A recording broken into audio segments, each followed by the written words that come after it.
네, 반갑습니다. 기름진학점은행제 안선생입니다. 자, 이번 영상은 전에 업로드했던 타전공 심리학 학사학위를 받는 영상과 이어지게 됩니다. 참고해 주시길 바라고요.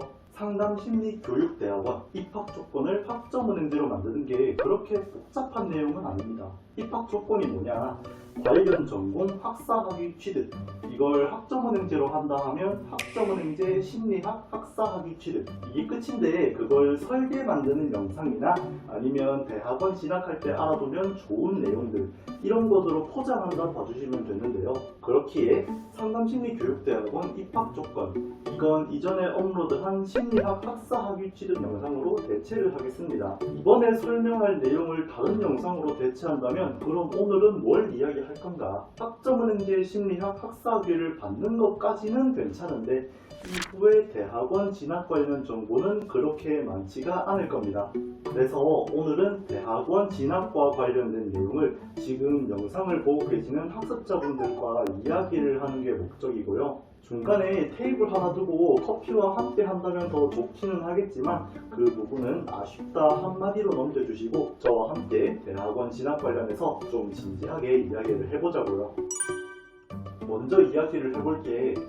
이거는 상담심리교육대학원 진학을 목적으로 학점은행제를 한 학생들에게 가장 많이 받는 질문인데요.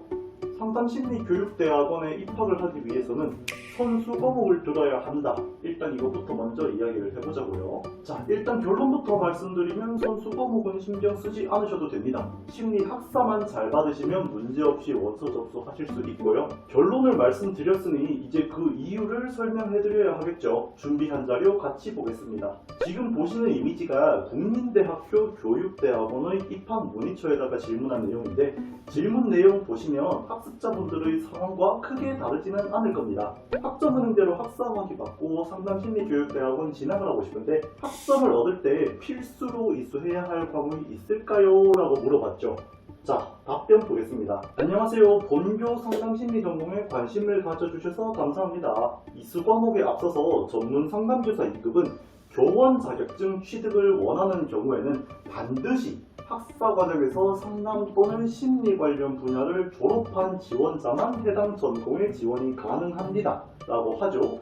굉장히 중요한 내용입니다. 중요한 내용인 건 맞지만 이 내용은 이미 학점은행제 심리학 학사학위를 받는 영상으로 대체를 했죠. 심리학 학사를 받은 분들이라면 문제없이 원서 접수를 할 수 있다는 것을 다시 한번 확인한다 생각해 주시고요. 그리고 뒤의 내용, 교원 자격증 취득을 위해서 교육부에서 지정한 기본 이수 과목을 14과목 및 5과목 이상 포함하여 이수해야 되는 조건은 있으나 여기서부터가 핵심이죠. 이는 교육대학원에 입학하셔서 교육과정을 이수하시면서 충족시킬 수 있으므로 꼭 학사과정에서 충족시켜야 입학이 가능한 것은 아닙니다 라고 나와 있습니다. 그러니까 이거를 쉽게 말하면 기본 이수 과목, 저희가 흔히 말하는 선수 과목이죠.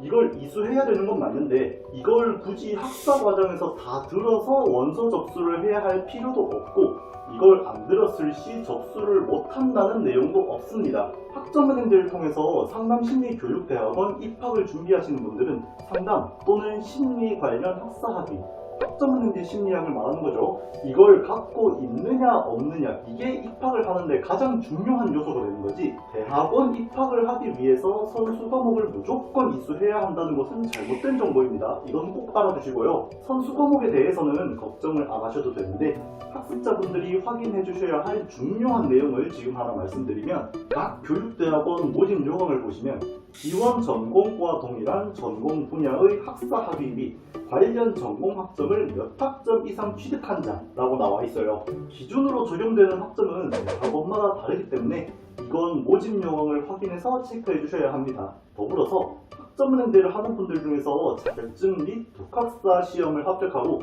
심리학 전공학점을 취득하시는 분들이 계시는데 자격증, 독학사 학점은 학점은행제 성적증명서 발급 시 성적 표시를 하지 않습니다. 그래서 앞에서 말했던 관련 전공 학점을 몇 학점 이상 취득한 자, 예를 들어서 30학점 이상 취득한 자 이렇게 나와 있으면 이건 자격증, 독학사 빼고 수업으로 얻은 전공 학점이 30학점 이상 되어야 한다는 것입니다. 각 대학원별로 수업으로 얻어야 하는 전공 학점의 기준이 있는데 이건 학습자님이 좋든 싫든 무조건 수업으로 채워 넣어 주셔야 하는 학점이니 꼭 체크해 주시고요. 1번 파트에서 말씀드린 내용 간단하게 정리하면 상담심리교육대학원을 학점은행제로 진학한다 하면 가장 중요한 건 심리학 학사 학위가 있냐 없냐 이거고 선수 과목은 따로 신경 쓰지 않으셔도 됩니다. 대신 각 대학원별로 수업으로 얻어야 하는 전공학점의 기준이 있기 때문에 각 대학원별로 모집 요강을 꼼꼼하게 체크해서 수업을 듣고 기준으로 적용되는 학점을 맞춰 주시면 됩니다. 이렇게 정리할 수가 있겠네요. 자, 두 번째로 서류 접수 기간입니다.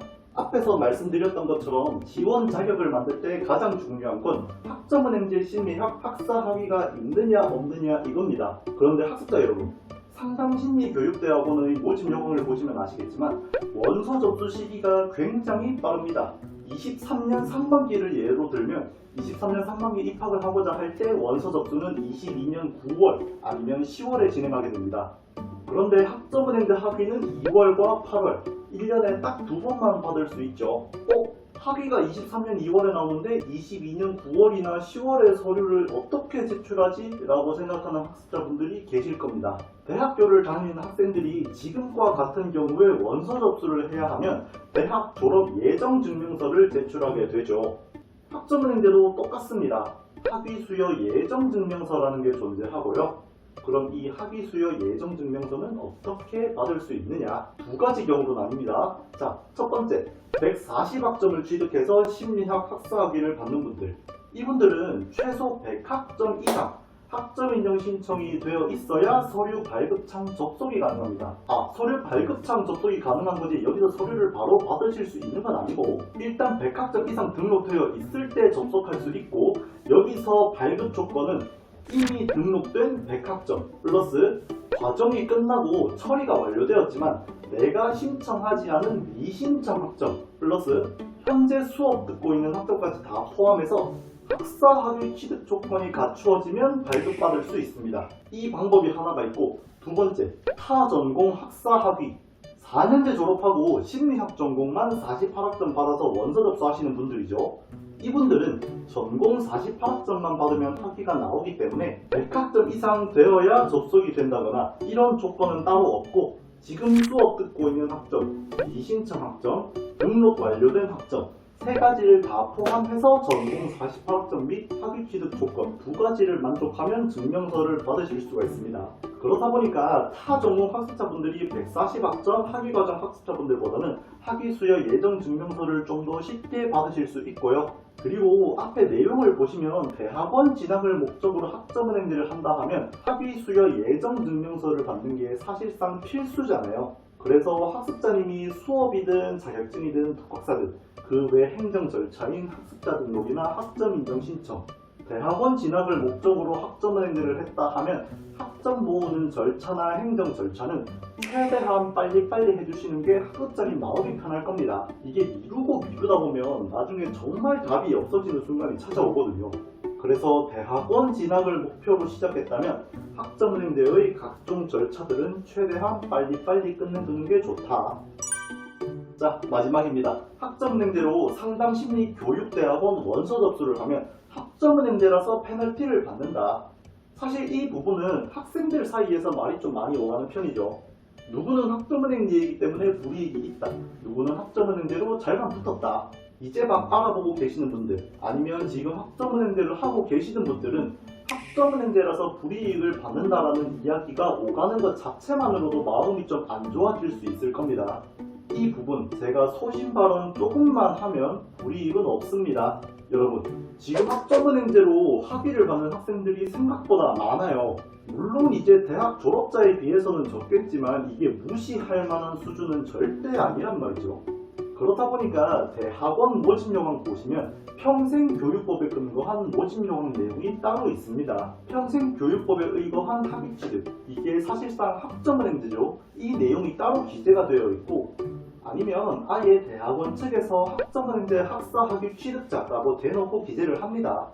대학원에서는 대학을 졸업하든 학점은행제로 학사를 받든 그런 것 전혀 신경 안 쓰고 지원 자격만 충족이 되면 두 팔 벌려서 원서 접수를 받아주고 환영해주고 있는데 학점은행제로 학위를 받았기 때문에 불이익이 존재한다. 근거 없는 소문이라고 말씀을 드리고 싶고요. 만약에 그 학생이 불합격했다. 그러면 그 학생이 서류평가나 구술평가에서 점수가 낮게 나왔기 때문에 떨어진 겁니다. 상담심리교육대학원에 입학을 할 때 물론 성적도 중요하겠지만 가장 중요한 건 자기소개서나 학업계획서 그리고 구술평가입니다. 대학원에서는 해당 전공의 심화 과정을 배우는 단계이기 때문에 이 학생이 해당 전공에 대해서 얼마나 많은 지식을 갖고 있나를 평가하지 학벌을 평가하지는 않아요. 대학원 진학을 목표로 학점은행제를 시작했다면 학점은행제에 대한 근거 없는 소문에 휘둘리는 것 없이 자기소개서, 학업계획서, 구술평가 세 가지에 집중해 주시는 것을 권장드립니다. 네, 이렇게 해서 오늘 준비한 내용들을 모두 설명드렸습니다. 오늘 설명드린 부분은 학위를 받는다거나 그런 게 아닌 대학원 진학과 관련된 부분에 대해서만 이야기를 하다 보니까 오늘 설명드린 내용 이외에 궁금하신 분들도 적지 않을 것이라 생각을 하는데요. 추가로 궁금하신 부분이 있다면 영상에 댓글 남겨주시고 남겨주신 댓글 확인해서 제가 답변 도와드리겠습니다. 오늘도 긴 영상 시청해주셔서 감사합니다. 저는 지금까지 기영인 학점은행제 안선생이었습니다.